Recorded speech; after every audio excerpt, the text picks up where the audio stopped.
Hello, welcome in AK study plus. मैं हूं अरुण कुमार यादव और आज इस वीडियो में हम देखेंगे मैथ्स क्लास 12th की एनसीईआरटी एक्सरसाइज 1.1 के क्वेश्चन नंबर 1 का सॉल्यूशन।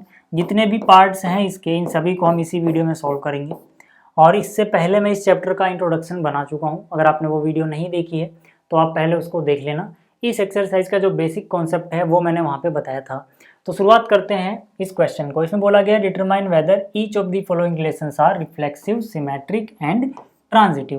मतलब हमें ये जो रिलेशंस दी गई हैं अलग अलग हिस्सों में, इनमें चेक करना है कि इनमें से ये रिफ्लेक्सिव, सिमेट्रिक या फिर ट्रांजिटिव है या फिर नहीं है। तो सबसे पहले तो हमें समझ में आना चाहिए कि रिफ्लेक्सिव, सिमेट्रिक और ट्रांजिटिव रिलेशंस का क्या मतलब होता है। हालांकि ये इंट्रोडक्शन वीडियो में आपको बता चुका हूँ, बट फिर भी एक बार हल्का सा रिवाइज कर लेते हैं। ज़्यादा टाइम नहीं लगेगा क्योंकि मैं डिटेल में पहले समझा चुका हूँ। तो यहाँ पे हल्का सा बताता हूँ आपको। मान लो अगर अपने पास कोई रिलेशन है इन सेट ए। इन सेट ए कहने का मतलब होता है relation is from set A to A, मतलब सेट ए से सेट ए में ही जा रही है। अगर यहाँ पे आपको क्वेश्चन में कहीं भी इन सेट ए ऐसा कुछ लिखा हुआ दिख जाता है तो ठीक है। अब ये रिलेशन रिफ्लेक्सिव होगी अगर जितने भी एलिमेंट सेट ए में हैं उनका डबलेट जो है वो रिलेशन के अंदर है। तो कहने का क्या मतलब है, मान लो कोई भी एलिमेंट स्मॉल ए जो इस सेट ए के अंदर आता है तो रिलेशन के अंदर ए कोमा ए होना चाहिए। मतलब अगर सेट ए में 5 है, ठीक है, मान लो 5 जो है वो सेट ए को बिलोंग करता है तो 5,5 रिलेशन को बिलोंग करना चाहिए। अगर यहाँ पे 6 बिलोंग करता है सेट ए में तो 6,6 रिलेशन में होना चाहिए। मतलब जितने भी एलिमेंट सेट ए के पास हैं, ठीक है, मान लो वो ए हैं तो ए कोमा ए रिलेशन में होना चाहिए, ठीक है ना। अगर ऐसा है तो हम बोलेंगे रिलेशन इज रिफ्लेक्सिव, अगर नहीं है तो हम बोलेंगे नहीं, रिफ्लेक्सिव नहीं होगी, ठीक है। अच्छा, सिमेट्रिसिटी का क्या मतलब है यहाँ पर, सिमेट्रिक कब होगी रिलेशन? सिमेट्रिक रिलेशन तब होगी अगर मान लो रिलेशन में A1 A2 है, ठीक है, A1 A2 रिलेशन को बिलोंग करता है तो इसका उल्टा भी होना चाहिए। उल्टा बोले तो ऑर्डर चेंज कर दो, A2 पहले लिख दो, A1 बाद में लिख दो। यानी कि अगर A1 A2 है रिलेशन में तो ये इंप्लाई करना चाहिए कि A2 A1 भी रिलेशन में है, ठीक है। कहने का मतलब अगर रिलेशन में 3,5 आ रहा है मान लो, तो पक्की बात है कि ये इंप्लाई करना चाहिए कि 5,3 भी होना चाहिए। मतलब जितने भी ऐसे आपको दिखेंगे उनका ऑर्डर चेंज करने के बाद भी वो चीज़ प्रेजेंट होनी चाहिए। याद रखना A1 A2 कहाँ से आ रहा है, A1 A2 सेट ए से आ रहे हैं। समझ में आ गई बात।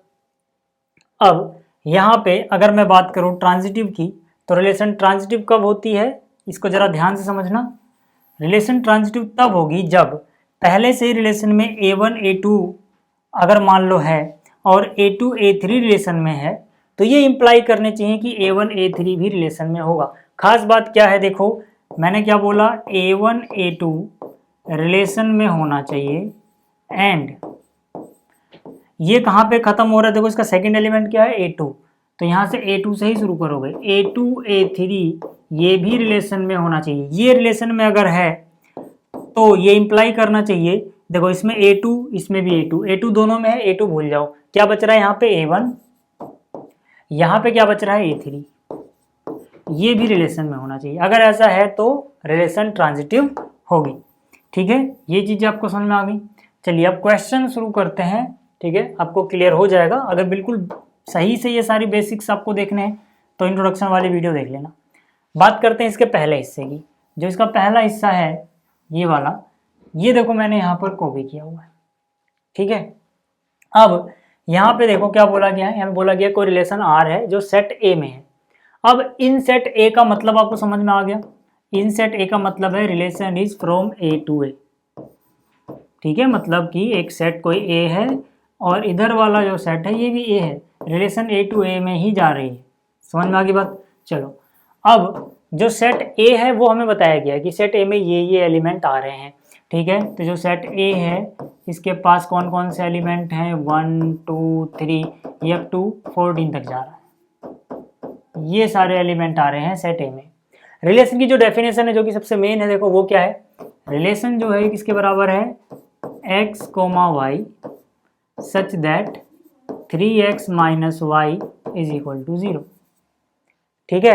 अब आपको पता है यार कि जो ये x आता है ये इस सेट से आता है, जो ये y आता है ये इस सेट से आता है, ठीक है। अब दोनों ही A है यहाँ पर, तो यानी दोनों ही सेट A से होने चाहिए, याद रखना।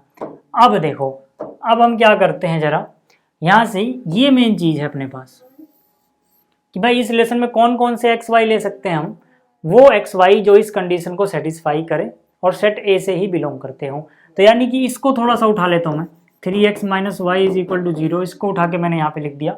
इसको जरा सिंप्लीफाई करो, 3x बराबर y उधर जाएगा y हो जाएगा, या फिर आप लिख सकते हो y is equal to 3x, y is equal to 3x, इसको सॉल्व करोगे हो जाएगा। अब जरा इस रिलेशन को अगर मैं थोड़ा सा अच्छे से लिखूँ तो यहाँ पे क्या देखो यार, x की वैल्यू रखते जाओ y की वैल्यू मिलती जाएगी, बस कंडीशन ये है कि जो भी यहाँ पे x की वैल्यू रखो यहाँ से आनी चाहिए। तो x की वैल्यू अगर मैं 1 रखूँ तो y की वैल्यू, x की वैल्यू मैंने 1 रखी, पहले x लिखना है, तो 1 इंटू 3 3 होता है, यानी y बराबर 3 हो जाएगा। फिर y लिखना है, पहली वैल्यू x की है, दूसरी वैल्यू किसकी है, y की है, ठीक है। तो मैंने जैसे ही x की वैल्यू 1 रखी तो 3 इंटू 1 y हो गया 3। अच्छा, अब मैं क्या करूँगा, x की वैल्यू 2 रख दूंगा, ठीक है ना। तो 2 इंटू 3 यानी कि y की वैल्यू 6 हो जाएगी। फिर मैं x की वैल्यू 3 रख दूंगा, तो 3 इंटू 3 y की वैल्यू 9 हो जाएगी। फिर मैं x की वैल्यू 4 रख दूंगा, तो 4 इंटू 3 12 हो जाएगा y की वैल्यू, ठीक है। यहाँ तक हम रख सकते हैं। अच्छा, अगर मैं x की वैल्यू 5 रखूँ तो ठीक है, ये 14 तक होना चाहिए, x की वैल्यू 5 है, अभी तक ठीक लग रहा है। लेकिन अगर मैं 5 रखूंगा तो 5 इंटू 3 15 हो जाएगा, y की वैल्यू 15 आ गई। y भी इसी में से बिलोंग करना चाहिए क्योंकि सेट ए टू ए है, ठीक है ना, y के लिए भी ए ही सेट रहेगा। तो यार 15 तो यहाँ नहीं है ना, तो ये चीज़ गड़बड़ हो जाएगी, तो हम इससे आगे नहीं जा सकते, ठीक है। तो ये अपनी रिलेशन आ गई। अब देखो यार, अब हमें ये चेक करना है कि क्या ये रिलेशन, सबसे पहले चेक करते हैं रिफ्लेक्सिव के लिए। रिफ्लेक्सिव के लिए मैंने क्या बताया, जितने भी एलिमेंट सेट ए में होंगे उनका डबलेट होना चाहिए, कहाँ पे, रिलेशन में, ठीक है, जितने भी एलिमेंट हैं। अब एक बात आप याद रखना, बहुत ध्यान से सुनना जो मैं बोलने वाला हूँ, वो ये है कि अगर हमें किसी चीज़ को गलत साबित करना हो, ये ऐसा नहीं होता, तो सिर्फ एक एग्जाम्पल काफ़ी होता है, एक एग्जाम्पल दे दो जो इस बात को साबित करता है कि हाँ ये चीज़ गलत है, काफ़ी है। लेकिन अगर किसी चीज़ को सही साबित करना हो तो हर एक केस के लिए वो सही होना चाहिए। अब जरा इसको देखते हैं। मैंने देखा यार सेट ए में 1 आ रहा है, जाहिर सी बात है सेट ए में 1 आ रहा है, लेकिन उसका डबलेट 1,1 है क्या, नहीं। तो हम बोलेंगे as 1 belongs to set A but 1,1 does not belong to relation. भाई क्या था कि अगर कोई एलिमेंट ए बिलोंग करता है तो ए कोमा ए यानी उसका डबलेट होना चाहिए, यानी अगर 1 बिलोंग कर रहा है तो 1,1 होना चाहिए था। लेकिन क्या मुझे कहीं 1,1 दिखा, नहीं। सेट ए में 1 है लेकिन 1,1 नहीं है, तो यहीं से बात गलत साबित हो गई। अब गलत साबित करने के लिए एक एग्जाम्पल काफी था, ठीक है। तो हम बोलेंगे कि भाई ये क्या चीज नहीं है, रिफ्लेक्सिव तो नहीं है रिलेशन, है ना। तो यानी कि ये इंप्लाई करता है रिलेशन इज नॉट रिफ्लेक्सिव, ठीक है, रिलेशन रिफ्लेक्सिव नहीं है। इतना हो गया। अब बात करते हैं सिमेट्रिसिटी की। अब देखो सिमेट्रिसिटी इसकी कैसे चेक करेंगे कि ये सिमेट्रिक है कि नहीं। मैंने लिखा ना, सिमेट्रिसिटी के लिए मैंने देखो आपको क्या बताया, अभी मैंने आपको बताया कि अगर A1 A2 है रिलेशन में तो इसका उल्टा भी होना चाहिए, यानी कि A2 A1 भी होना चाहिए रिलेशन में, जहाँ पे A1 A2 सेट ए को बिलोंग कर रहे हैं। चलो अब यहाँ पे इसका रिलेशन के अंदर कोई भी उठा लो एलिमेंट, जैसे 1 3 उठाया मैंने, 1 3 देखो यार रिलेशन में है, बट क्या 3 1 भी है, क्या 3 1 है, क्या इसका उल्टा है क्या, नहीं। एक एग्जाम्पल मिल गया ना, नहीं के लिए एक एग्जाम्पल ही काफ़ी होता है। ट्रू दिखाने के लिए हमें सारे केस चेक करने पड़ते हैं, लेकिन अगर किसी चीज़ को फॉल्स करना है तो बस एक एग्जाम्पल मिल गया कि भाई 1 3 तो है लेकिन इसका उल्टा 3 1 नहीं मिल रहा, तो यहीं पे हम लिख देंगे इसका मतलब है रिलेशन इज नॉट सिमेट्रिक, ठीक है, ये सिमेट्रिक भी नहीं है। समझ में आ गई बात। इसका आप स्क्रीनशॉट ले लेना, इसको मैं मिटा रहा हूँ। अब बात करते हैं ट्रांजिटिव की, कि ये ट्रांजिटिव है या नहीं है, ठीक है। चलो ट्रांजिटिव की बात करते हैं। अब ट्रांजिटिव के लिए देखो, ट्रांजिटिव को चेक करते वक्त सबसे ज़्यादा ध्यान रखना पड़ता है। खास बात क्या होती है ट्रांजिटिव में कि रिलेशन के अंदर, ठीक है ना, इफ रिलेशन के अंदर A1 A2 ये रिलेशन में होना चाहिए, एंड ये A2 पे खत्म हुआ तो A2 से शुरू करोगे, A2 A3 ये रिलेशन में होना चाहिए। जब ये रिलेशन में है तब हम ढूंढते हैं क्या, A2 A2 हटा दो, A1 A3। अब ये बात यहाँ पे जो मैंने बोली इसको हम क्वेश्चन में कैसे अप्लाई करते हैं, क्वेश्चन में हमें एक ऐसा पेयर ढूंढना है, मतलब दो ऐसे पेयर ढूंढने हैं जिसमें जो यहाँ और यहाँ वाला एलिमेंट है वो सेम हो। पहले हमें ये चीज़ मिलेगी तभी हम ये चीज़ ढूंढेंगे, नहीं तो बिना ढूंढे भी ट्रांजिटिव हो जाएगा। इसके सेकंड पार्ट में वो चीज़ आएगी। पहले यहाँ पर देखो, अब आप ढूंढो कि जैसे 3 पे खत्म हुआ, क्या कोई चीज़ 3 पे शुरू हो रही है? बिल्कुल। देखो ये दोनों, इसको और इन दोनों को जरा ध्यान से देखो, जैसे ये A2 पे खत्म हुआ, A2 से शुरू हुआ, वैसे ये 3 और ये 3, मतलब ये दोनों चीज़ें सेम होनी चाहिए। तो 3 और 3 ये सेम है, तो यहाँ से हमारा काम चल जाएगा। इतनी बात समझ में आ गई? अब देखो मैं करूँगा कैसे इसको, ठीक है, मैं करूँगा कैसे, तो यहाँ पर हम बोलेंगे एज 1,3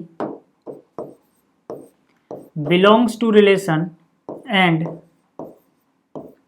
3,9 बिलोंग्स टू रिलेशन। इन्हीं दिनों को क्यों लिया समझ में आ गया होगा, क्योंकि ये वाले एलिमेंट सेम होने चाहिए, हमें ऐसा ही पेयर ढूंढना है। ठीक है, तो 1,3 और 3,9 दोनों ही रिलेशन को बिलोंग करते हैं, बट क्या 1,9 बिलोंग करता है? 1,9 does not belong to relation, not transitive, ये ट्रांजिटिव नहीं है। समझ में आ गया था ना भाई? A2 हटाने के बाद A1 A3 को होना चाहिए, A1 की जगह पे 1 है, A3 की जगह पे 9 है। ठीक है, तो ये तो नहीं है रिलेशन में, इसका मतलब रिलेशन इज नॉट ट्रांजिटिव। ठीक है, ये सारी चीज़ें आपको समझ में आ गई होंगी। अगर कुछ रहता है तो कोई दिक्कत नहीं है, जो इसका सेकंड पार्ट है, ठीक है ना, इससे और क्लियर हो जाएगा। अलग अलग हिस्से हम करेंगे, हो सकता है पहली बार आप सीख रहे हो तो उतने अच्छे से पहली बार में ही चीज़ें नहीं आती हैं। ठीक है, अभी ये बहुत सारे पार्ट्स करने वाले हैं, सब कुछ क्लियर हो जाएगा। अगला देखो क्या है, इसमें एक रिलेशन है जो इन सेट एन है। जैसे ही इन सेट एन लिखा है आपको समझ में आ गया होगा, relation is from N to N. N क्या है? Set of natural number. Relation की डेफिनेशन हमें क्या बताई गई है? देखो रिलेशन की डेफिनेशन में बताई गई है भाई, पहला एलिमेंट आ गया यहाँ पे x, फिर आएगा y, सच दैट y जो होगा वो x + 5 करके आएगा, एंड x जो है वो 4 से छोटा है। याद रहे कि यहाँ पे क्योंकि रिलेशन n to n है, तो जो पहला एलिमेंट आता है वो यहाँ से आता है, जो दूसरा आता है वो यहाँ से आता है। दोनों ही नेचुरल नंबर है, मतलब दोनों ही नेचुरल नंबर के सेट से आ रहे हैं। ठीक है, तो यार देखो, अगर मैं इसको लिखना चाहूँ तो आराम से लिख सकता हूँ इसको टेबुलर में। ठीक है भाई, x 4 से छोटा है, ऐसा नेचुरल नंबर जो 4 से छोटा हो। क्या मतलब इसका? इसका मतलब है कि x की वैल्यू या तो 1 होगी, या तो 2 होगी, या तो 3 होगी, यही हो सकती है। तो अगर मैं x की वैल्यू 1 रखता हूँ यहाँ पे, ठीक है, x की वैल्यू 1 रखता हूँ, देखो हमारे काम की चीज़ क्या है? हमारे काम की चीज़ पहले ये है, ठीक है, यानी कि y बराबर अपने पास है x + 5। तो रिलेशन क्या आ जाएगी अपने पास? पहले x फिर y, यानी x की वैल्यू मैं 1 रख सकता हूँ। x की वैल्यू 1 रखूँगा तो 1 + 5 यानी 6 हो जाएगा। ठीक है, y 6 हो गया। x की वैल्यू 2 रखता हूँ तो y 2 + 5 यानी 7 हो जाएगा। x की वैल्यू 3 भी रख सकता हूँ तो 3 + 5 यानी y 8 हो जाएगा। 4 मैं रख नहीं सकता क्योंकि 3 तक ही जाना है, 4 से छोटा होना चाहिए था ये। ठीक है, ये आ गई सिंप्लीफाइड फॉर्म अपनी रिलेशन की। अब चेक करो क्या ये रिफ्लेक्सिव है? सबसे पहले रिफ्लेक्सिव बार करते हैं, नहीं है। क्यों? क्योंकि सेट ए की जगह एन है, मतलब एन को जो भी बिलोंग कर रहा है उसका डबलेट होना चाहिए। तो 1 बिलोंग कर रहा है, लेकिन 1,1 है क्या रिलेशन में? नहीं है। तो हम बोलेंगे as 1 belongs to set A की जगह एन, है ना। जब हमने पिछला क्वेश्चन देखा था वहाँ पे ए था, यहाँ पे एन है, but 1,1 does not belong to the relation. इसका मतलब है relation is not reflexive. Reflexive तो नहीं है भैया। ठीक है, रिफ्लेक्सिव का समझ में आ गया। अच्छा, अब इसको मिटा रहा हूँ, अब स्क्रीनशॉट ले लेना अगर उतारा नहीं है तो। अब सिमेट्रिक की बात कर लेते हैं। सिमेट्रिक के लिए हर एक का उल्टा होना चाहिए। 1 6 है तो 6 1 भी होना चाहिए था, दिख गया नहीं है ना। अब नहीं के लिए एक एग्जाम्पल काफ़ी है, हम बोलेंगे as 1,6 belongs to relation, but इसका उल्टा यानी कि 6,1 ये तो बिलोंग नहीं करता है, तो ये नॉट रिलेशन, पूरा लिखना, रिलेशन इज नॉट सिमेट्रिक। ठीक है, रिलेशन सिमेट्रिक नहीं है। अच्छा, अब बात करते हैं ट्रांजिटिव की। अब देखो यहाँ पे ट्रांजिटिव वाले केस में, ठीक है, बहुत सारे बच्चों का आंसर गलत आया होगा या फिर उन्हें समझ नहीं आ रहा होगा कि ये ट्रांजिटिव हुआ क्यों। ठीक है ना, इसका आंसर में क्या आ रहा है, ये ट्रांजिटिव है, बट कैसे। देखो पहले देखो ट्रांजिटिव को हम चेक कैसे कहते थे, हम कहते थे कि अगर A1 A2 बिलोंग करता है रिलेशन में and A1 A3 A2 A3 belong करता है रिलेशन से, तो ये इम्प्लाई करना चाहिए कि इसका शुरू वाला यानी कि A1 और इसका लास्ट वाला यानी A3 ये रिलेशन में हो, तब रिलेशन ट्रांजिटिव होती है, तब रिलेशन ट्रांजिटिव होती है। मतलब ये चीज़ पहले रिलेशन में होगी तभी तो आप इसको ढूंढोगे। ठीक है, अब अगर मान लो यहाँ पर यही चीज़ ना हो, यानी कि ये दोनों ही गायब हों अगर रिलेशन में, यानी कि आपको ऐसा पेयर ही ना मिले रिलेशन में जिसमें इसका आखिरी का और इसका शुरू का सेम हो।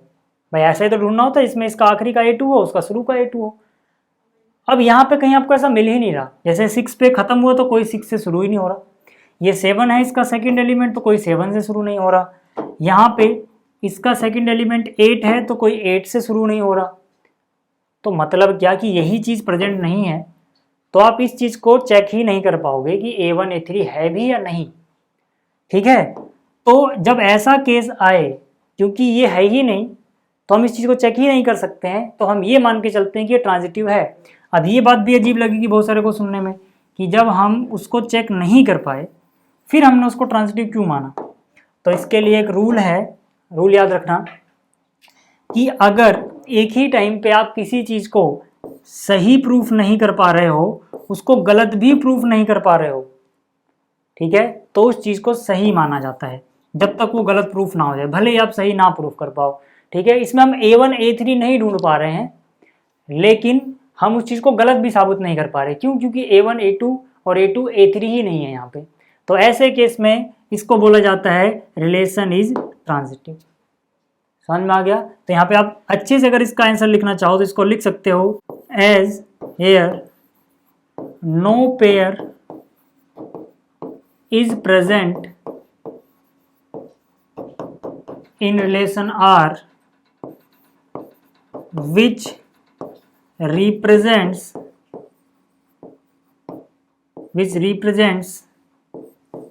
A1 A2 and A2 A3। मतलब यहाँ कोई ऐसा पेयर ही नहीं है जिसमें शुरू के एलिमेंट सेम है, सो we cannot check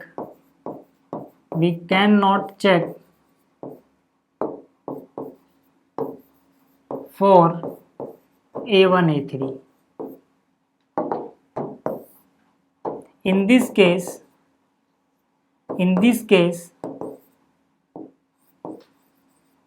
relation is assumed to be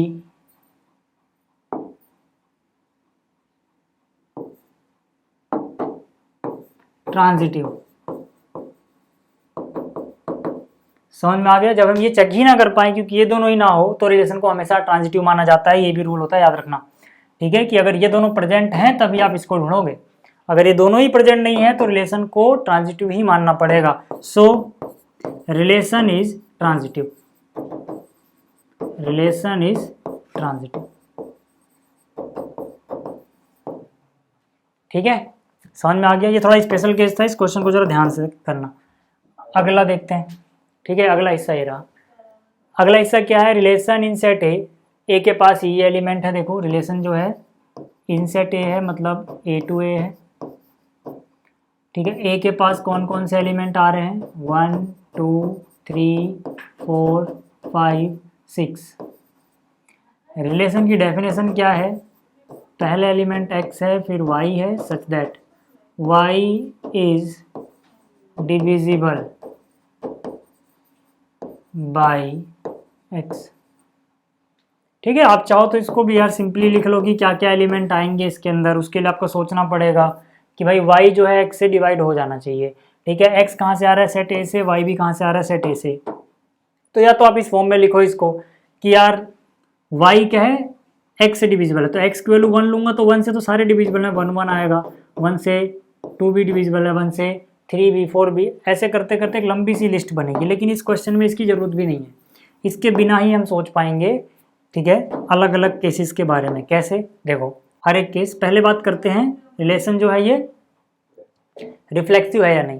तो हम क्या बोलेंगे, हम बोलेंगे as for all x belongs to set A, ठीक है। अब देखो अगर x सेट ए को बिलोंग करता है, रिफ्लेक्सिव के लिए मुझे क्या चाहिए, मुझे यहाँ पे x और यहाँ पे y थोड़ी चाहिए, मुझे क्या चाहिए, मुझे यहाँ भी x चाहिए, भाई डबलेट चाहिए ना उसका, a होता तो a कोमा a आना चाहिए था, तो x है तो x कोमा x ही आना चाहिए। तो यार ध्यान दो जरा, ये वाला x किसकी जगह पे जा रहा है, x की जगह, ये y की जगह पे जा रहा है, मतलब y की जगह पे जो भी आप लिख रहे हो वो इससे डिविजिबल होना चाहिए, तो x से y डिविजिबल हो जाएगा। मैं क्या कह रहा हूँ, मैं कह रहा हूँ अगर दोनों जगह में सेम चीज लिख दूं तो भाई y x से डिवाइड होना चाहिए था, यानी ये वाला y इससे डिविजिबल होना चाहिए। तो अगर मैंने यहाँ भी x लिख दिया तो क्या ये x इस x से डिविजिबल नहीं है, अपने आप को तो हर कोई डिवाइड कर सकता है।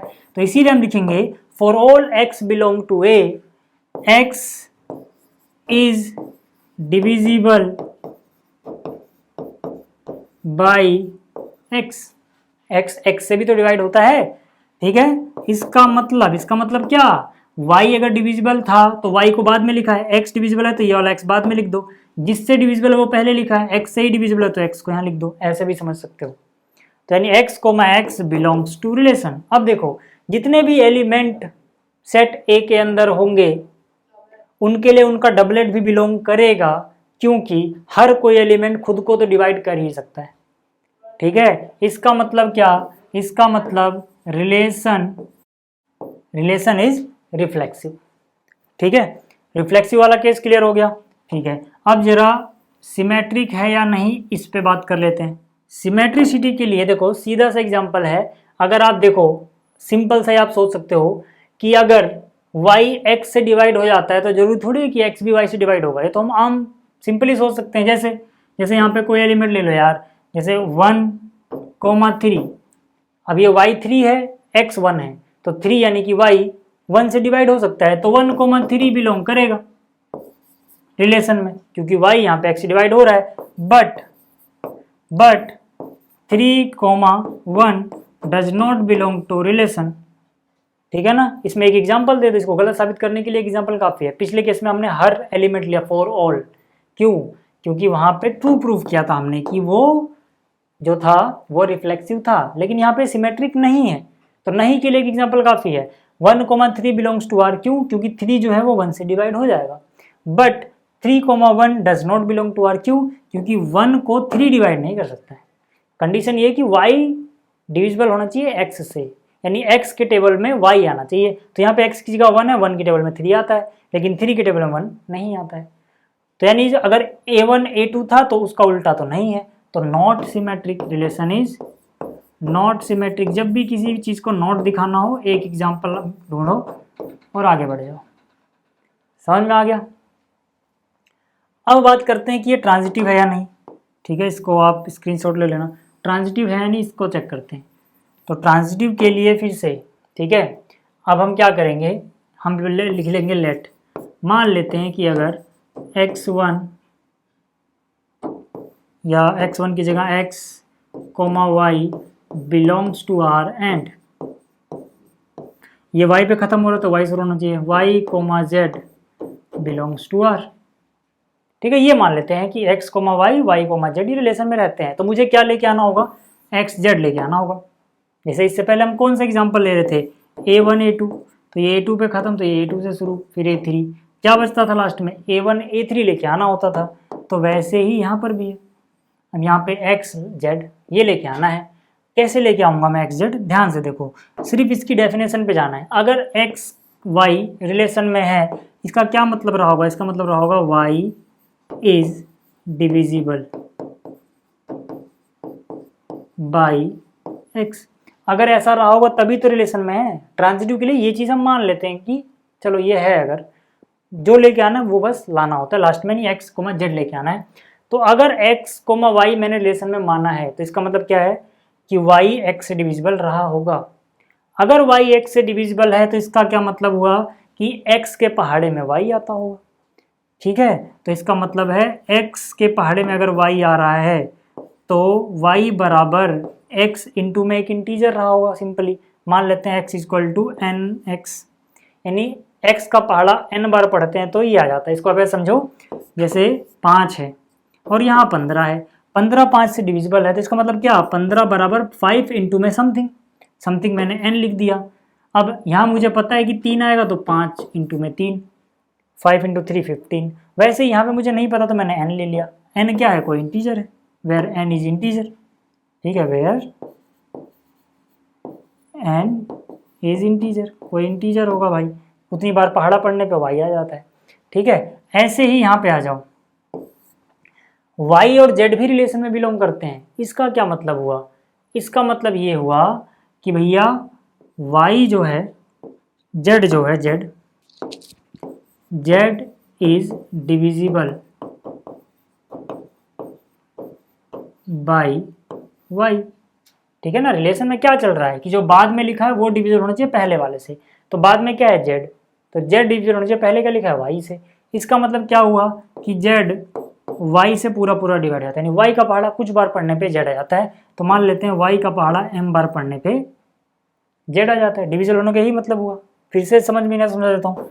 20 अगर 4 से डिविजिबल है, इसका मतलब है 4 का पहाड़ा कुछ बार पढ़ने पे, 5 बार पढ़ने पे 20 आता है। ठीक है, अब देखो यार, जहाँ पे m क्या है, m इज इंटीजर लिख लेना यहाँ पे, वेयर। अगर इसको ऐसे करके दिखाना है तो, बाकी अगर पूरा नहीं करके दिखाना तो वो तरीका भी मैं बता दूंगा, पहले ये देख लो।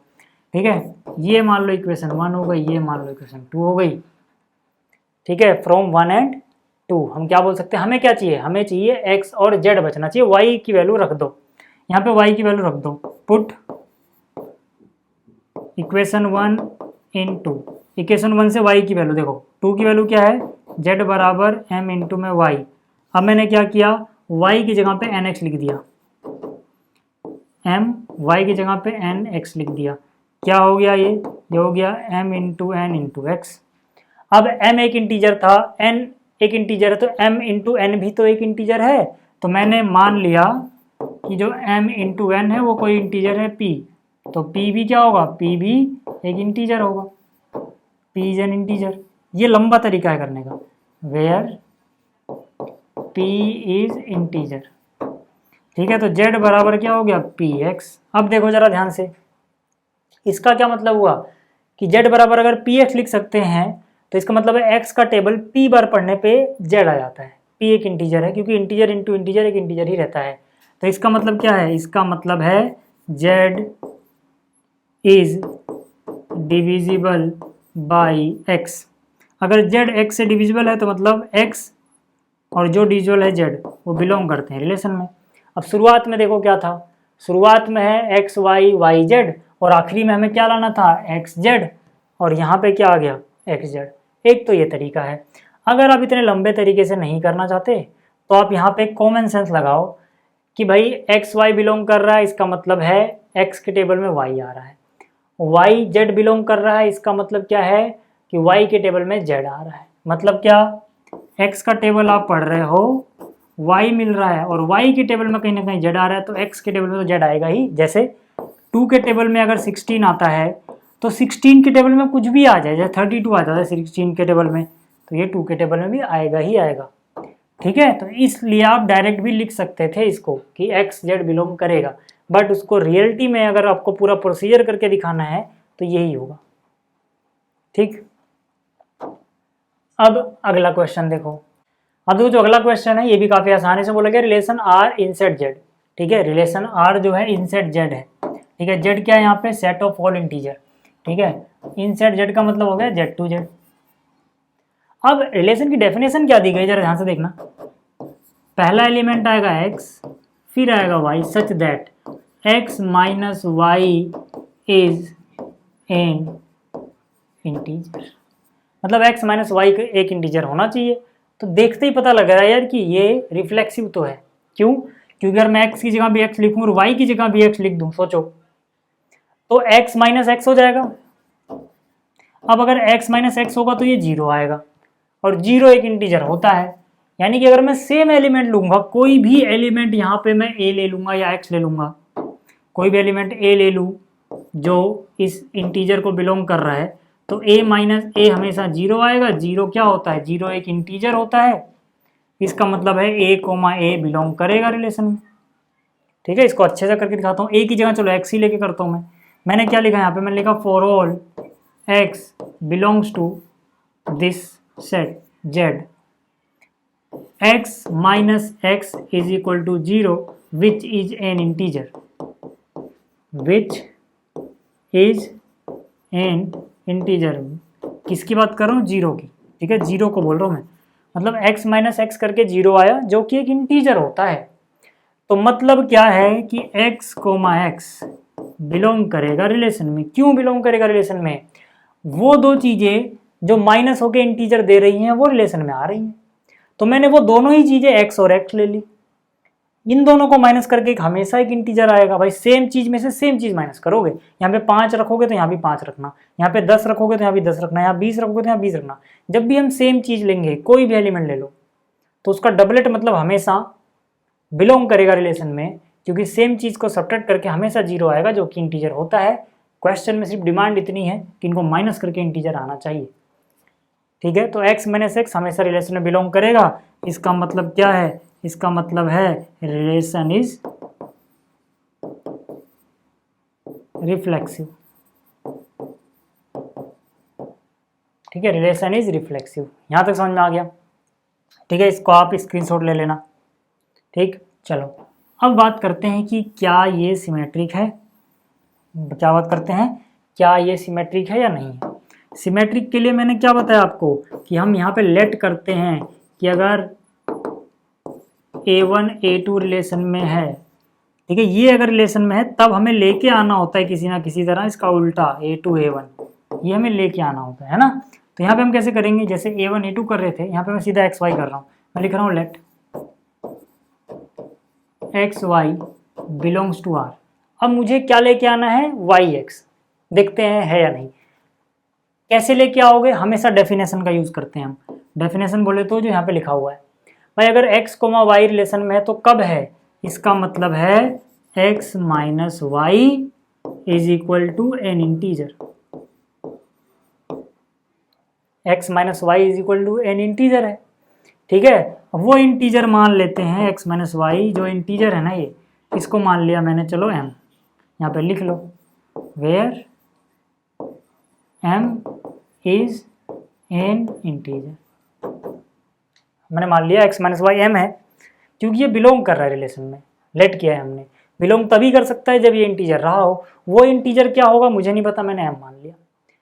तो यहाँ से मुझे तो उल्टा चाहिए। मुझे क्या चाहिए? इसका उल्टा, मतलब y पहले आ जाए x बाद में आ जाए। यहाँ से ऑर्डर बदलेगा तो यहाँ भी बदल जाना चाहिए। तो उसके लिए क्या मैंने कहा, दोनों तरफ माइनस से मल्टीप्लाई कर दिया तो यहाँ y माइनस एक्स हो जाएगा और यहाँ माइनस m आ गया।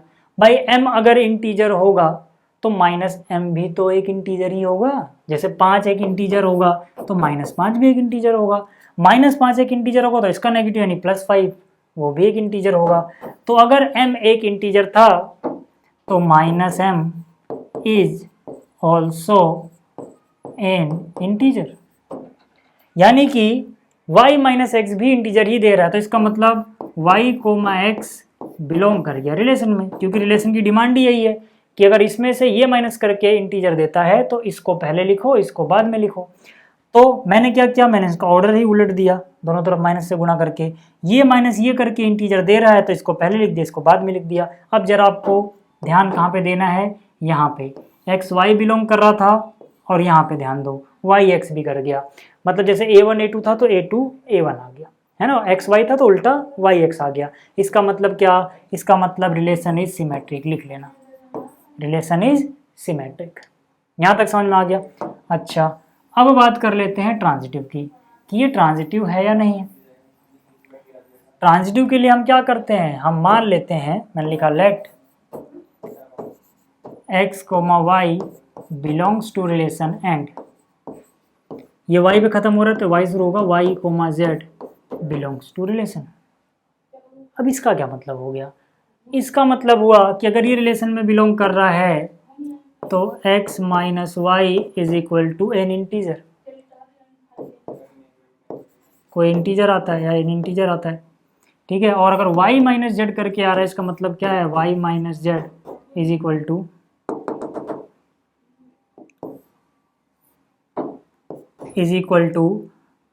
N integer. ये समझाने के लिए लिख रहा हूँ, आप चाहो तो सीधा कुछ लिख लो, ठीक है। अब मैंने क्या किया, x minus y is equal to M, M एक इंटीजर है यहाँ पे, हमने मान के चला, वो ऊपर लिखा भी हुआ है।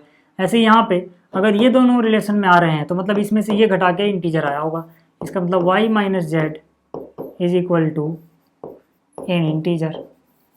क्योंकि अगर इनको घटा के इंटीजर नहीं आता तो रिलेशन में आते ही नहीं, रिलेशन में आ रहे हैं मतलब घटा के इंटीजर ही आ रहा होगा, ठीक है। अब क्या करो यार, y माइनस जेड कुछ मान लो, चलो मैंने मान लिया n जो कि इंटीजर है कोई, ठीक है। अब यार इसको 1 बोल दो, इसको 2 बोल दो, इक्वेशन 1 + 2 कर दो, 1 + 2 करो। क्यों? क्योंकि हमें तो चाहिए x जेड, बीच वाली चीज़ y गायब होनी चाहिए। इन दोनों को अगर हम ऐड करेंगे, ठीक है, इन दोनों इक्वेशन को ऐड करो, x माइनस वाई बराबर m है और y माइनस जेड बराबर n है। माइनस वाई से प्लस वाई गया, यहाँ क्या बच गया, x माइनस जेड, यहाँ क्या बच गया, m प्लस n। अब m प्लस n भी तो एक इंटीजर ही होगा, इक्वल टू n इंटीजर। क्यों? बिकॉज m प्लस n क्या है, इज n इंटीजर। कैसे यार, m एक इंटीजर था, n भी एक इंटीजर था, इंटीजर प्लस इंटीजर इंटीजर ही होता है, तो ये इंटीजर प्लस इंटीजर एक इंटीजर ही होगा। अब इन दोनों को माइनस करके इंटीजर आ गया, जिस भी दो चीज़ को माइनस करके इंटीजर आ जाएगा उसको हम रिलेशन में शामिल कर सकते हैं, यानी कि x, z belongs to relation. अब जरा ध्यान देखो, हमने कहाँ से शुरू किया था, हमने शुरू किया था कि भाई x, y रिलेशन में है, y, z रिलेशन में है। हमें क्या लेके आना था, y हटा दो, x, z लेके आना था रिलेशन में। हम क्या ले आए, x, z रिलेशन में ले आए। इसका मतलब क्या, रिलेशन इज ट्रांजिटिव। समझ में आ गया? चलो, अब इसका 5वां जो हिस्सा है, इसमें छोटे छोटे, ठीक है, 5 हिस्से हैं। जो 5वां हिस्सा है, फिर इसके छोटे छोटे 5 हिस्से A B C D E, ठीक है। अब इसकी बात करते हैं। इसमें हमें क्या करना है, relation R in the set of human beings in town at particular time given by, ठीक है। अब याद रखना, यहाँ पे जो रिलेशन आर है सारे क्वेश्चंस में वो इन सेट A है, यानी कि A to A है।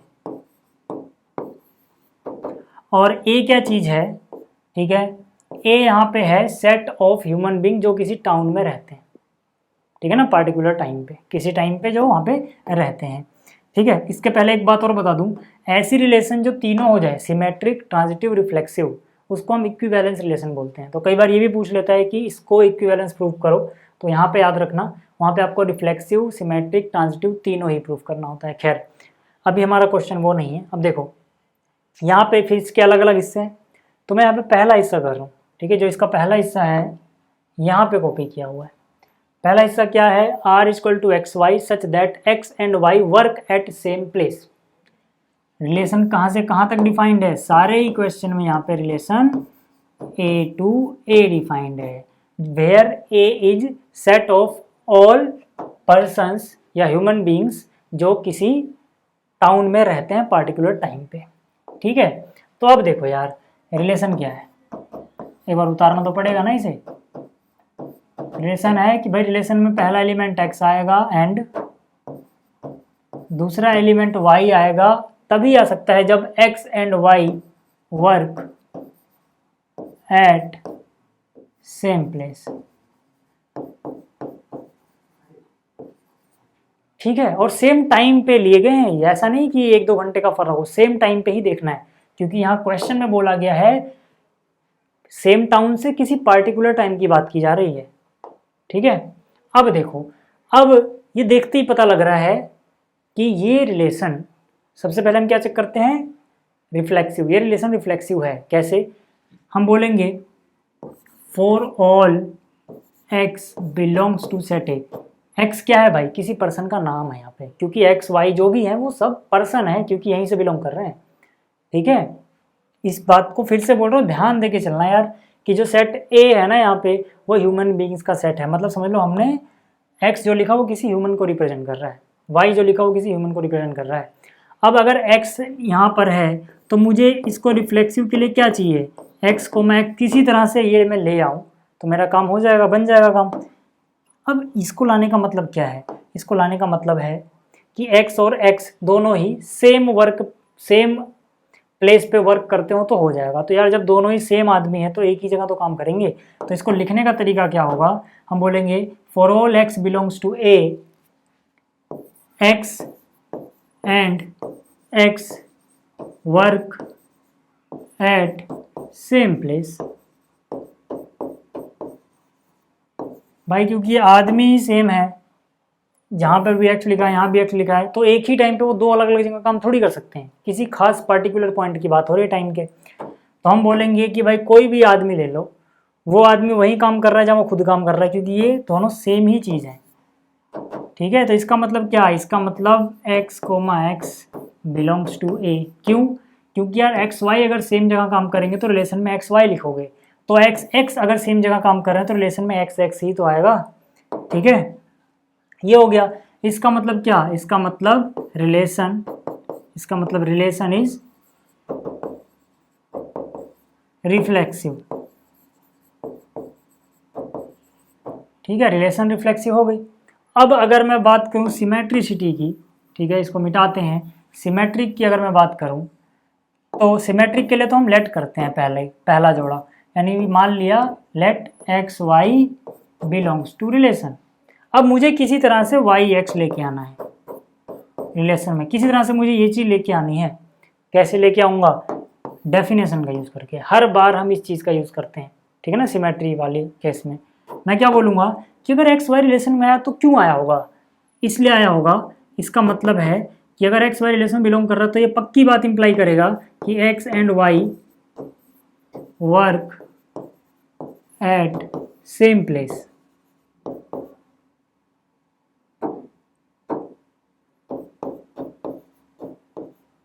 ठीक है, क्योंकि अगर सेम प्लेस पे वर्क नहीं करते तो कभी भी रिलेशन में नहीं आते। मैंने मान लिया कि रिलेशन में आ रहे हैं, मुझे तो इसका दूसरा उल्टा चाहिए। उल्टे के लिए मुझे वाई एक्स चाहिए। तो क्या यार, अगर एक्स वाई एक जगह पे काम कर रहे हैं तो मैं ये भी बोल सकता हूँ कि y and x, order change करने पे थोड़ा ना फर्क पड़ेगा। भाई मैं और कोई इंसान अगर एक जगह काम कर रहा है और मैं उस इंसान का नाम पहले लिखूँ फिर अपना नाम लिखूँ, तब भी तो हम एक ही जगह काम करेंगे ना। तो ऐसी एक्स वाई जहाँ पे काम कर रहे हैं तो वहीं पे वाई एक्स भी काम कर रहे होंगे, ऑर्डर से फर्क नहीं पड़ेगा। Work at same place. अब क्या है, इसका मतलब क्या हुआ, इसका मतलब हो गया y, x belongs to relation. क्यों? क्योंकि जो पहले है जो बाद में वही लिखना है। तो यहाँ पहले y फिर बाद में x है तो y x। ठीक, तो ये रिलेशन में बिलोंग कर रहा है। अब आपको कहाँ कहाँ ध्यान देना है, x y बिलोंग कर रहा था तो इसने इंप्लाई कर दिया कि इसका उल्टा ऑर्डर चेंज करने पे, यानी y x भी रिलेशन में है। इसका मतलब रिलेशन इज सिमेट्रिक। क्या लिख दोगे, रिलेशन इज सिमेट्रिक। ठीक है, अच्छा अब ट्रांजिटिव कैसे दिखाएंगे इसको, जरा ध्यान से देखो। ट्रांजिटिव कैसे दिखाएंगे इसको, ट्रांजिटिव के लिए हम क्या करते हैं, हम लिखते हैं let x y belongs to R and y z belongs to R. ठीक है ना, ये दोनों हम मानते हैं, A1 A2 A2 A3 ये मानते हैं ना कि रिलेशन में है। तब हमें ढूंढ के लाना होता है A1 और A3, यानी एक्स जेड ढूंढ के लाना है। कैसे लेके आएंगे, फिर से डेफिनेशन का यूज करके।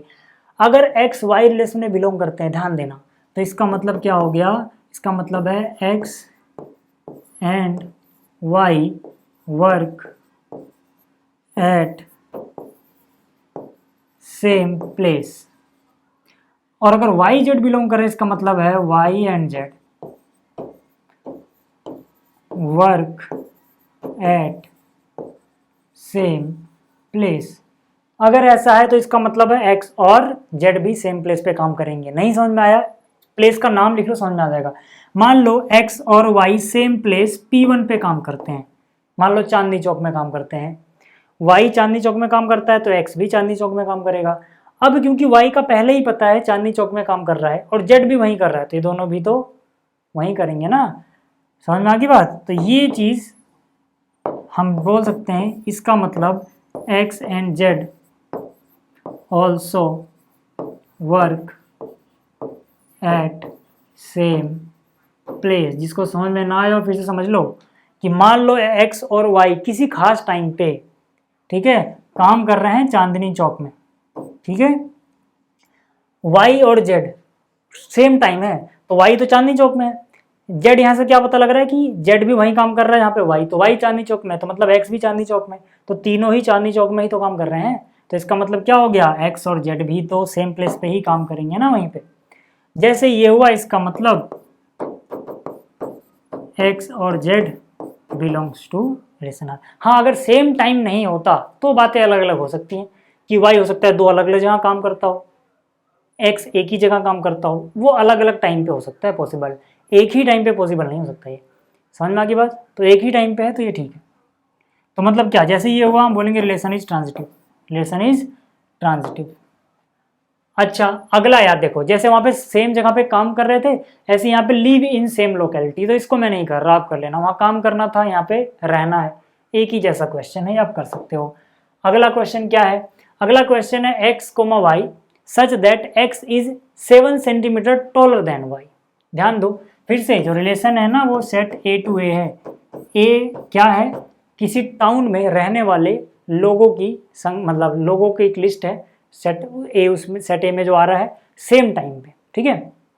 अब रिलेशन क्या है अपनी, रिलेशन है x, y तभी आएगा जब x is exactly 7 centimetre taller than y।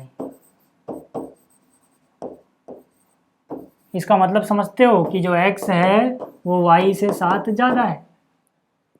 सीधी सी बात है, अगर मैं लंबाई सेंटीमीटर में लिख रहा हूँ तो x का मतलब x की लंबाई सेंटीमीटर में, y का मतलब y की लंबाई सेंटीमीटर में, ठीक है। और ये 7 सेंटीमीटर में जोड़ दिया, तो मतलब x हमेशा y से 7 ज़्यादा है। समझ में आ गई बात। अब ये देखते ही पता लग रहा है कि ये रिलेशन तो कभी भी, ये रिलेशन कभी भी रिफ्लेक्सिव नहीं हो सकती। क्यों? क्योंकि रिफ्लेक्सिव के लिए दोनों एलिमेंट सेम चाहिए होते हैं, यहाँ x तो यहाँ भी x। अब ये y का काम कर रहा है, ये x का काम कर रहा है, तो कोई भी खुद से ही 7 सेंटीमीटर बड़ा तो नहीं हो सकता, कोई भी खुद से 7 सेंटीमीटर बड़ा नहीं हो पाएगा, यानी सेम एलिमेंट तो आने से रहा। तो हम बोलेंगे for all x belong to A, x can not be 7 centimetre taller than x। क्योंकि भाई रिफ्लेक्सिव के लिए आप दोनों एलिमेंट सेम लेते हो, समझ में आ रही ना बात। तो x कभी भी खुद से ही 7 सेंटीमीटर टॉलर नहीं हो सकता। जैसे मैं किसी और से तो लंबा हो सकता हूँ, खुद से लंबा कैसे हो जाऊंगा, खुद के तो बराबर ही रहूंगा ना। तो x जो है वो खुद से ही 7 सेंटीमीटर बड़ा नहीं हो सकता। इसका मतलब कभी भी x, x रिलेशन में बिलोंग करेगा ही नहीं, क्योंकि ये लिखने का मतलब हो जाएगा यहाँ पर कि x से ही 7 सेंटीमीटर बड़ा है, जो कि इम्पॉसिबल है। तो मतलब क्या, नॉट रिफ्लेक्सिव, नॉट रिफ्लेक्सिव, ये रिलेशन रिफ्लेक्सिव नहीं है। आ गया समझ में? चलो ठीक है। अब सिमेट्रिक की अगर हम बात करें, सिमेट्रिक की अगर हम बात करें तो उसके लिए हम क्या करते हैं, for symmetricity let x, y belongs to relation, ठीक है। इसका मतलब क्या है, अब देखो मुझे y x लेके आना है किसी तरह से, अगर मैं ला पाऊंगा तो ही ये सिमेट्रिक होगी, नहीं ला पाऊंगा और ये शो कर दूंगा कि ऐसा पॉसिबल नहीं है, तब ये सिमेट्रिक नहीं होगी। अब क्या केस है, देखो फिर से डेफिनेशन यूज करो। x, y अगर रिलेशन में आ रहा है तो इसका ये मतलब है कि भैया x is exactly 7 centimetre taller than y। इसका मतलब क्या है, x is equal to y plus 7। ये तो मतलब है कि x जो है y से 7 ज़्यादा है। तो y क्या होगा, अगर यहाँ से y की वैल्यू निकालें तो x माइनस 7 हो जाएगा, यानी y x से 7 कम है। भाई अगर x y से 7 ज़्यादा है तो y x से 7 क्या होगा, कम होगा। आपको मैथ से भी ऐसा दिख रहा है, आप सीधा भी लिख सकते हो, ठीक है ना। मैथ से कैसे, ये जो लाइन मैंने लिखी है इतनी लंबी चौड़ी, इसी को आप सिंपली ये लिख सकते हो कि x जो है y से 7 ज़्यादा है, तो y क्या होगा, y उससे 7 कम होगा। इसका मतलब है y इज 7 सेंटीमीटर स्मॉलर। भाई x अगर बड़ा है तो ये छोटा होगा, स्मॉलर देन x। इसका मतलब क्या है, y, x तो बिलोंग नहीं करेगा रिलेशन में, क्योंकि y x तभी बिलोंग कर सकता है जब y बड़ा हो। देखो जो बड़ा है वो पहले लिखा जाएगा, ठीक है, जिससे बड़ा है वो बाद में लिखा जाएगा। अब क्योंकि यहाँ पे y बड़ा ही नहीं है बल्कि छोटा हो गया, तो y को पहले और इसको लिखेंगे तो कभी भी रिलेशन में नहीं आएगा। ठीक है, इसका मतलब क्या, रिलेशन इज नॉट सिमेट्रिक। ठीक है, सिमेट्रिक नहीं है, नॉट सिमेट्रिक। इतना समझ में आ गया।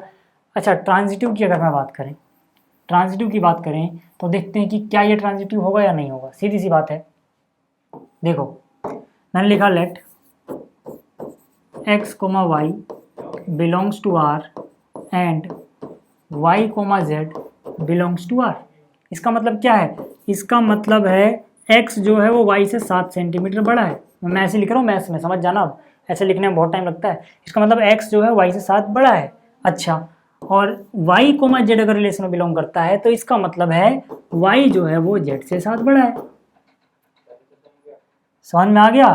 तो यार x y से ही 7 बड़ा था और y z से 7 बड़ा है, तो x z से तो 14 सेंटीमीटर लंबा हो जाएगा ना। ठीक है, कैसे, ऐसे करके देख लो, अगर समझ में नहीं आ रहा तो इन दोनों को जोड़ दो, 1 + 2। ठीक है, या फिर y की वैल्यू रख दो। ठीक है, अब अगर आपको ये नहीं समझ में आया कि कैसे हुआ तो आप क्या करो, y की वैल्यू पुट कर दो यार, x बराबर, क्योंकि मुझे x और z में रिलेशन चाहिए लास्ट में, इनसे मुझे क्या लाना होता है, शुरू का और आखिरी का, x z।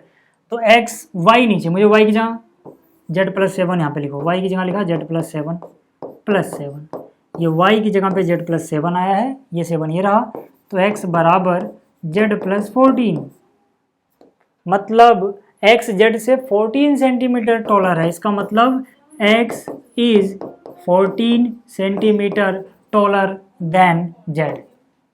तो यार रिलेशन में आने के लिए तो सिर्फ 7 सेंटीमीटर लंबा होना चाहिए था, यहाँ पे 14 सेंटीमीटर हो गया। इसका मतलब x, z बिलोंग नहीं करते हैं रिलेशन में, तो ये ट्रांजिटिव नहीं होगी, नॉट ट्रांजिटिव। ठीक है, ट्रांजिटिव नहीं होगी। ठीक, अगला देखो यार इसका हिस्सा, अगला भी बहुत आसान है। रिलेशन क्या है, x, y, x is wife of y। ठीक है, रिलेशन फिर से याद रखना a to a है, सारे इससे इसके a to a है। a क्या है, किसी टाउन में रहने वाले लोग, ठीक है, किसी पर्टिकुलर टाइम पे। तो इसको मैं करके नहीं दिखा रहा यार, करके दिखाई देता हूँ। चलो यहाँ पे हम बोलेंगे, देखो सीधा मैं लिख रहा हूँ, हम बोलेंगे for all x belongs to set a, x, देखो हमें तो दोनों एलिमेंट सेम चाहिए होते हैं, रिफ्लेक्सिव चेक कर रहा हूँ मैं, x can not B wife of itself, या फिर सीधा लिखते हैं x। भाई x खुद की ही वाइफ नहीं हो सकता ना, कोई इंसान खुद की ही वाइफ कैसे हो जाएगा, हमें तो यहाँ दोनों ही चीजें सेम चाहिए होती हैं रिफ्लेक्सिव के लिए। इसका मतलब क्या, इसका मतलब x, x कभी भी रिलेशन में बिलोंग नहीं करेगा। क्यों, क्योंकि कोई इंसान खुद की वाइफ नहीं हो सकता है, तो x, x कभी भी रिलेशन में नहीं आएंगे। तो इसका मतलब क्या, not reflexive, relation is not reflexive. आप पूरा लिखना है, ऐसे मत लिखना, रिलेशन इज नॉट रिफ्लेक्सिव, क्योंकि यहाँ पे डबलेट नहीं आ सकता। कोई भी एलिमेंट लोगे 2 बार वही लिख दोगे तो इसका मतलब क्या हो गया, वो खुद की वाइफ हो गया, जो कि इम्पॉसिबल है। ठीक है, ये हो गया। अच्छा, अब इसके बाद अगर मैं सिमेट्रिक की बात करूँ, देखते हैं सिमेट्रिक है कि नहीं। उसके लिए लेट करते हैं हम पहला जोड़ा x, y belongs to r। अब मुझे वाई एक्स लेके आना है, क्या आएगा, नहीं आ पाएगा। क्यों, क्योंकि अगर x, y belongs to r लिखता हूँ तो by definition of the relation इसका मतलब हो गया x y की वाइफ है। इसका मतलब क्या हो गया, x is wife of y। अब मैं y पहले लिखता हूँ, तो y is wife of x नहीं होगा, y तो हस्बैंड हो गया ना इसका। अगर x y की वाइफ है तो y x का क्या है, हस्बैंड है। इसका मतलब y is husband of x।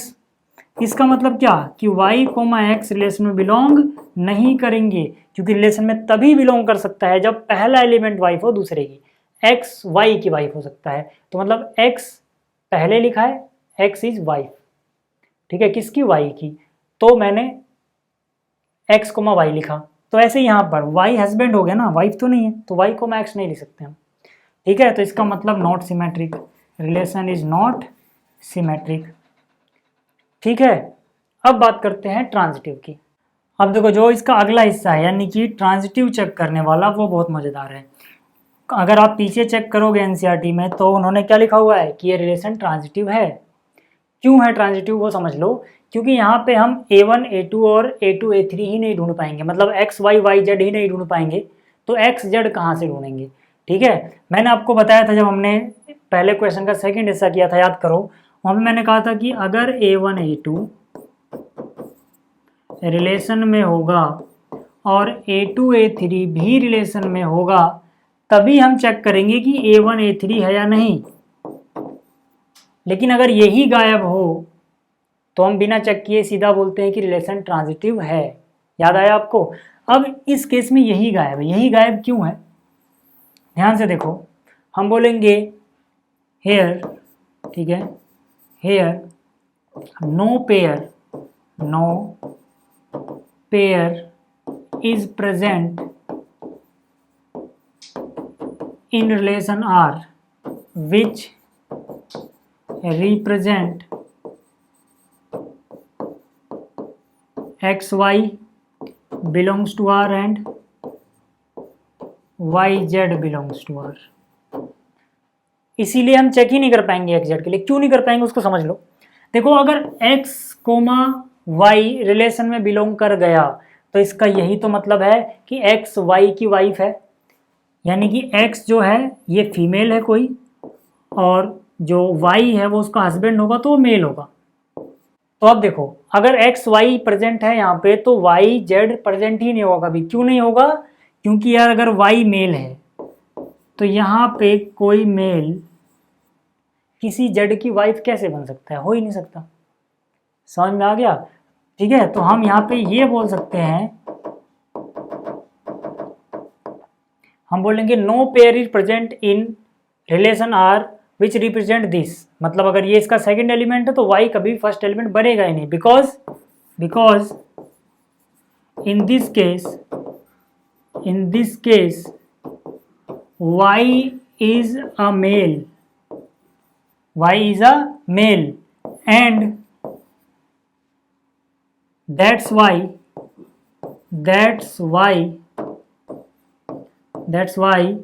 y cannot be wife of z। समझ में आ गया भाई। इस केस में y एक मेल हो जा रहा है क्योंकि वो x जो है y की वाइफ है, और ये मेल किसी की वाइफ नहीं बन सकता, वाइफ तो फीमेल ही बनेगी ना।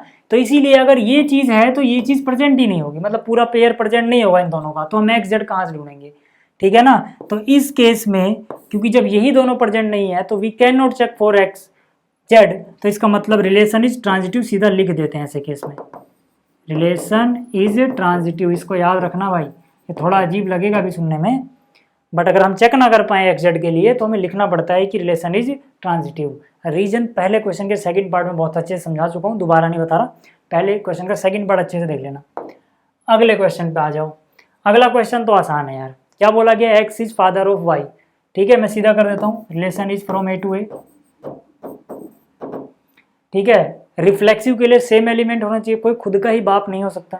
ठीक है, तो यहाँ पे हम बोलेंगे for x belongs to A, x can not be father of x. एक्स खुद का ही फादर तो नहीं हो सकता, इसका मतलब है एक्स कोमा एक्स बिलोंग करेगा ही नहीं रिलेशन से, जिसका मतलब है रिलेशन इज नॉट रिफ्लेक्सिव। इतना समझ में आ गया। ऐसे ही जो ये रिलेशन है ये सिमेट्रिक भी नहीं होगा। क्यों, क्योंकि मैं यहाँ पे लिख सकता हूँ let x comma y belongs to R. अब मुझे वाई एक्स लाना था, ला ही नहीं पाऊंगा। क्यों, क्योंकि अगर ऐसा लिखता हूँ तो इसका मतलब होता है रिलेशन के हिसाब से, देखो x is father of y, x is father of y, मुझे उल्टा चाहिए, मुझे वाई पहले चाहिए, तो इसका मतलब वाई इज सन और डॉटर, या फिर चाइल्ड लिख देता हूँ मैं, इसमें दोनों आ जाएगा। ठीक है, y is child of x, इसका मतलब वाई कोमा एक्स बिलोंग ही नहीं करेगा रिलेशन में। क्यों, क्योंकि यार हमें तो ये चीज़ तब लिखनी थी जब पहले वाला एलिमेंट दूसरे वाले का फादर हो, x is father of y, लेकिन यहाँ पर वाई एक्स का मतलब हो जाएगा y is father of x, जबकि ऐसा है नहीं, वाई क्या है, चाइल्ड है, फादर नहीं है। समझ में आ गई बात, तो नॉट सिमेट्रिक। ठीक है, अच्छा क्या ये ट्रांजिटिव है, चलो देखते हैं। मैंने क्या लिखा, मैंने लिखा let x y belongs to R and y z belongs to are.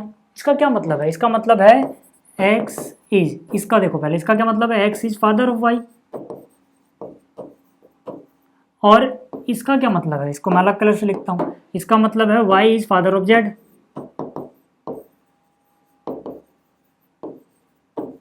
तो एक्स और जेड में क्या रिलेशन होगा? ध्यान से देखना, जो बड़ा रिश्ता है मैं उसे ऊपर लिखूंगा समझाने के लिए, फिर छोटा रिश्ता नीचे। तो यहाँ पे क्या है? एक्स जो है फादर है वाई का, यानी एक्स जो है फादर है वाई का, ठीक। वाई जो है फादर है जेड का, जो जिसका बाप होगा वो उसके ऊपर लिख रहा हूं मैं।